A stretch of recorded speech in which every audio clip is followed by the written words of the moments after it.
Buenas tardes, señor Potorno. Muchas Buenas gracias tardes. por realizarnos Encantado. esta entrevista. Mi nombre es Marcela Dávila, soy delegada de Relaciones Internacionales del segundo año y estamos aquí para preguntarle un par de preguntas. Muy bien. Sí, Encantado.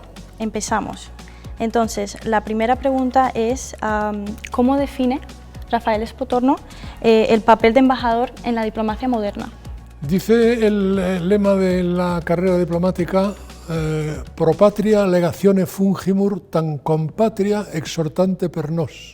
Es decir, hablamos por la patria en la medida en que la patria la representamos. Representamos a la patria y hablamos por ella. Sí. Pues un diplomático hoy ha cambiado mucho la función diplomática de los tiempos en que las comunicaciones entre gobiernos eran más complicadas y por lo tanto el embajador tenía un papel determinado. Pero siempre el señor que está sobre el terreno está en condiciones de apreciar muchas cosas que el político, que se comunican entre sí con gran facilidad hoy día. Un ministro de Asuntos Exteriores de España, por ejemplo, es un señor que puede hablar por teléfono con media docena de colegas todos los días, que puede acudir a un Consejo de Asuntos Generales en la Unión Europea una vez al mes, por lo menos, que puede acudir a reuniones del Consejo Atlántico en la OTAN y donde se ve con otros veintitantos colegas, es decir, que tiene muchísima capacidad de relación personal. Eso podría hacer pensar que el diplomático in situ no tiene mucho valor, pero sí lo tiene, claro que lo tiene porque él tiene el olfato del país, porque está allí, conoce la situación política, conoce a las personas, ha establecido una trama de relaciones personales y todo eso tiene un valor importante, ¿no? Es un papel al final de facilitador y experto en terreno. Claro. Para claro. poder... Él puede facilitar muchas cosas porque está sobre el terreno. Sí, sí. Claro. Y al estar sobre el terreno, el otro es el que tiene la capacidad de decisión. Hoy, quizá antes los embajadores tenían más margen de movimiento y de decisión. Hoy lo tienen menos porque los ministros o los jefes de gobierno tienen muy buenas posibilidades de directamente conectarse con sus homólogos, Sí, ¿no? efectivamente. No le hace falta la intermediación del embajador. Pero repito, el embajador es el que está allí, es el que conoce, es el que tiene el feeling del país y el que tiene las conexiones, ¿no? Muy bien, fenomenal. Entonces, para la segunda pregunta, le queríamos preguntar ¿qué valores cree que debe guiar una institución como la Casa del Rey? Todos los que debe uno tomar en consideración cuando está hablando de una institución central del Estado. La Casa debe estar conectada con la realidad de la política y de la sociedad española. Debe actuar con transparencia. Debe naturalmente actuar con rigor y en defensa y con respeto a la ley siempre. Y debe además regirse por un principio que nunca sobra en estas instituciones, que es la prudencia. Sí. Sí, debe ser prudente porque, como he comentado antes, ¿no? La Casa del Rey no tiene poderes ningunos si no tiene el apoyo de la administración pública y del gobierno. De hecho, la estructura de la Casa es una estructura muy pequeña comparado con lo que son los ministerios, no hablar de los asesores de los ministros, ¿no? ¿Por qué? Porque se decidió en su momento, y es una decisión que yo creo que es muy correcta, que la Casa no fuera la duplicación de la administración pública, sino que, es decir, que no hubiera un señor experto en política exterior, otro que fuera experto en transportes, otro en sanidad. No. Si la Casa necesita recurrir a la administración pública, tiene a su disposición todos los ministerios para facilitarle la información que se quiera. Yo he hecho muchas visitas, como comentaba antes, ¿no? Con el rey y con el Felipe VI cuando era príncipe de Asturias, y recabábamos de los ministerios antes de la visita, pues si no sé, visita, por ejemplo, del príncipe de Asturias a Galicia, pues hay que hablar con el Ministerio de Agricultura para saber cuáles son los problemas que pueden interesar a la Junta de Galicia y que pueden plantearle al rey, que el rey debe plantear, o el príncipe en este caso, debe plantear a sus interlocutores en Galicia, ¿no? Debe hablar con el Ministerio de Industria para que le faciliten datos sobre cómo está funcionando. Debe hablar con el Ministerio de la Vivienda, cuál es el problema y cómo se encuentra. Y todo eso, la Administración en principio facilita toda esa información a la Casa del Rey. Por lo tanto, no debe ser un organismo muy grande. La principal fuerza laboral de la Casa es la seguridad. Hay hay la Guardia Real y luego el Servicio de Seguridad, pero la Secretaría General, que es el corazón de la actuación de la Casa, es relativamente pequeña, es muy corta y así debería ser, ¿no? Muy bien. Ahora vamos a una pregunta un poco más espesa. Hemos empezado con 2 para poder entrar a la entrevista, pero la tercera pregunta es, aunque usted no estaba en la casa del rey durante la transición, ¿cómo valora el papel de la monarquía en el proceso democrático, iniciando con Adolfo Suárez? Pues lo he comentado antes, Sí. Decisivo, absolutamente decisivo. Si no hubiera sido... Adolfo Suárez empieza su mandato en julio de 1976. Primero, empieza como presidente del gobierno porque hay un rey que decide nombrarlo, contra toda opinión pública y privada, porque tenemos que recordar cuál fue la reacción pública y de los medios, por ejemplo, ante el nombramiento de Adolfo Suárez por el rey como primer ministro. Desconcertante, absolutamente. En cambio, el rey corrió el riesgo y acertó de lleno. Y luego, pues ha sido el impulsor, aquello que decía Areilza, ¿no?, del motor del cambio. Pero es verdad, el rey ha sido el que, ya desde antes de ser rey, cuando no era más que el título ese extraño de príncipe de España, con Franco, ya tenía claro que el futuro de España con él en el trono no podía ser otra cosa que una democracia, y una democracia homologable con el resto de Europa.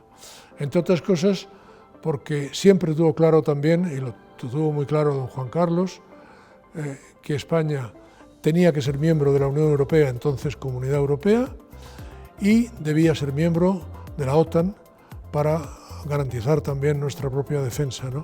Todo eso requería una transformación democrática radical, absolutamente radical, y se produjo por impulso del rey, con la colaboración de una clase política verdaderamente de quitarse el sombrero, la que hubo entonces, magnífica, tanto a derecha como a izquierda. Hubo un sentido del Estado, de la necesidad de España tenía de salir de la situación en que se encontraba tras la muerte de Franco, y entre todos, con el impulso del rey, pero entre todos colaboraron a algo que hemos denominado la transición, que aquí algunos ningunean o les gusta ningunear, y que sin embargo tiene y tendrá la mayor admiración en el resto del mundo, porque ha sido un proceso insólito y exitosísimo. Y esa convicción del rey, tanto para adentro como para afuera, ha sido clave también para el Bueno, para el es proceso. que sin él yo creo que no hubiera... Claro. Que podía haber hecho lo contrario de lo que hizo. Sí, sí. Podía haberse mantenido. Antes hablaba yo de Cuba. Lo digo porque es que la tengo en el corazón, porque fue mi primer destino, ¿no? En este momento la dinastía Castro, digamos, ha desaparecido. Hay un señor que se llama Díaz-Canel. Este señor podía haber, cuando ha ocupado el poder, podía haber dicho: con la muerte de Fidel Castro y el retiro de su hermano empieza una etapa diferente, yo voy a cambiar esto porque así no podemos seguir. No lo ha hecho, todo lo contrario. Ha dicho, sigamos aquí. También lo podía haber hecho don Juan Carlos. Claro. También podía haberlo hecho. Gracias a Dios no lo hizo. Sí, su Y voluntad nos llevó fue donde clave. estamos hoy. Nos llevó Sí, donde sí. estamos hoy. Ahora le queríamos preguntar por un ejemplo, si era posible, en cómo el rey ha tomado un papel en la política exterior. ¿Cómo lo ha tomado? Sí, o un ejemplo de cómo lo ha tomado, mientras que usted estaba trabajando en la casa. Bueno, ejemplos los que se quieran. Hay Sí. porque... empezando por, como he comentado antes, su capacidad para entender que una buena relación con los Estados Unidos de América y una buena relación con la Iglesia, saliendo del régimen franquista, era fundamental para poder entenderse bien y para poder proyectar la acción exterior de España en términos homologables con el resto del mundo, ¿no? Y bueno, yo no sé, yo he visto al rey en muchos viajes ser recibido literalmente como una especie de estrella de Hollywood, pero multiplicada por 10, vamos. Sí. Bueno, yo recuerdo un viaje que lo tengo grabado porque fue espectacular, a un país como Mauritania, en donde la gente estaba en pleno desierto, por las calles, rodeando la comitiva del rey, con camellos, con caballos, con pífanos, una cosa espectacular, verdaderamente, pero espectacular. Y lo he visto en muchos países de América Latina, donde el rey ha llegado y ha sido también acogido en las cumbres iberoamericanas. El rey Juan Carlos no era el jefe del Estado español, ni era el rey Juan Carlos, era el rey. Y los presidentes de las repúblicas que estaban ahí se referían a él como ha dicho el rey, y dices, como ha dicho el rey, porque era el rey para todos, Claro. era el rey para todos. Muy bien. Y ahora, ya que has dado una anécdota, le quería preguntar si nos puede dar una historia que le ha pasado a usted mientras que estaba trabajando en la casa. Una de sus mejores memorias ahí.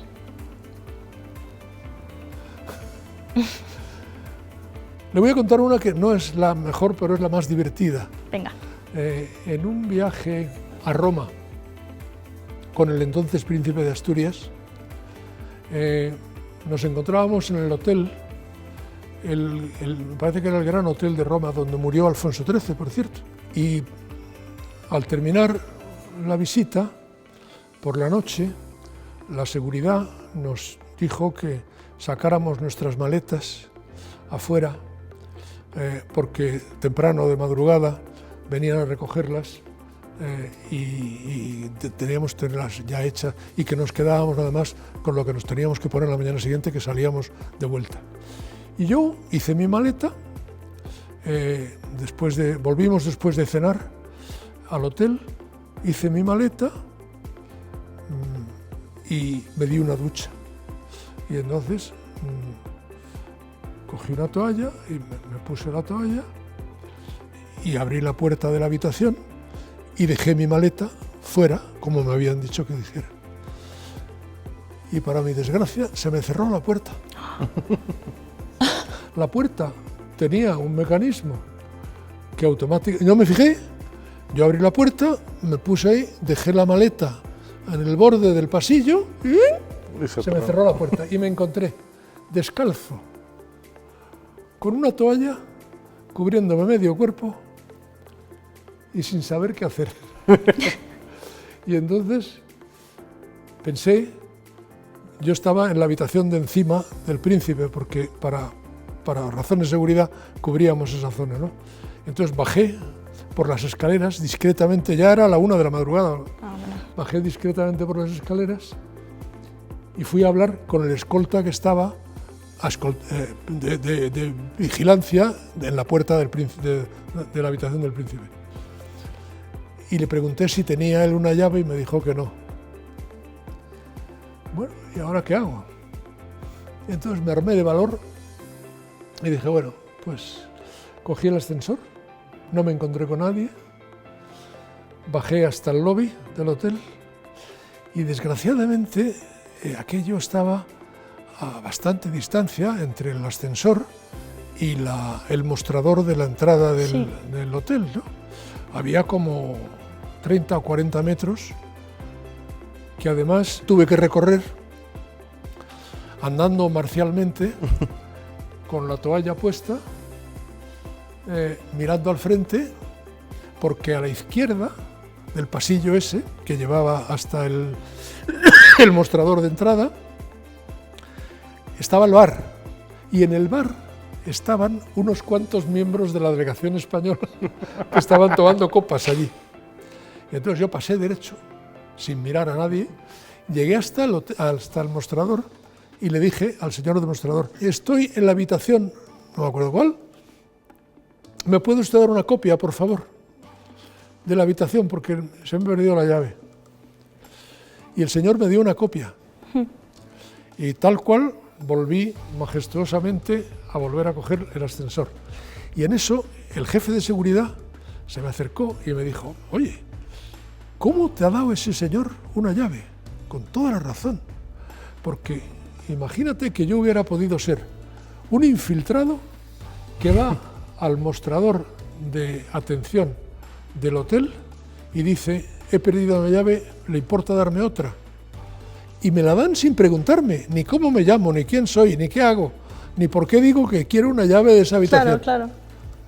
Y él estaba muy enfadado con eso, pero yo estaba aliviadísimo feliz de tener que una tenías llave. la llave.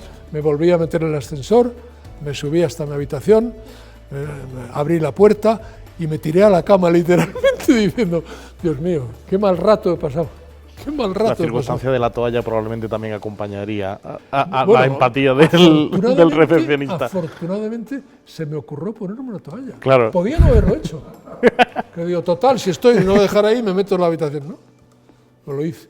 Normal. Gracias a Dios. Pues muchas gracias por eso. Para finalizar la entrevista le quería preguntar, mirando hacia atrás en su carrera, ¿con qué idea o enseñanza le gustaría que nos quedáramos nosotros hoy con ello? Servicio al Estado. Sí.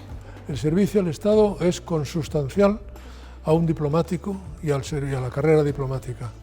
En mi caso, además, yo he sido diplomático en activo 25 años largos, pero luego he tenido la suerte y el honor de servir al Estado en la persona de su jefe, del jefe del Estado, con lo cual no puedo más que encomiar lo importante que es para un diplomático identificar el interés general del Estado y ponerlo por encima de sus convicciones particulares, de sus ideas políticas, poco importan. Yo he hecho de todo, he estado en la OTAN, donde estaba la derecha más cavernaria, pero al mismo tiempo he sido jefe de gabinete de un ministro socialista y he sido secretario general de la Casa del Rey y jefe de la Casa del Rey, un monárquico trasnochado. No, he servido al Estado en todas esas posiciones, perfectamente, sin ningún problema. ¿Y qué recomendación haría a los estudiantes de Relaciones Internacionales? Eso, que identifiquen los intereses, los que quieren ser diplomáticos, que identifiquen los intereses nacionales, los intereses de España, y que los sirvan por encima de los suyos particulares, de sus propias ideas, de su ideología, de todo, y que se concentren en el servicio al Estado, que es lo que hace un diplomático. Muchas gracias. Perfecto, muchísimas gracias. Muchas gracias.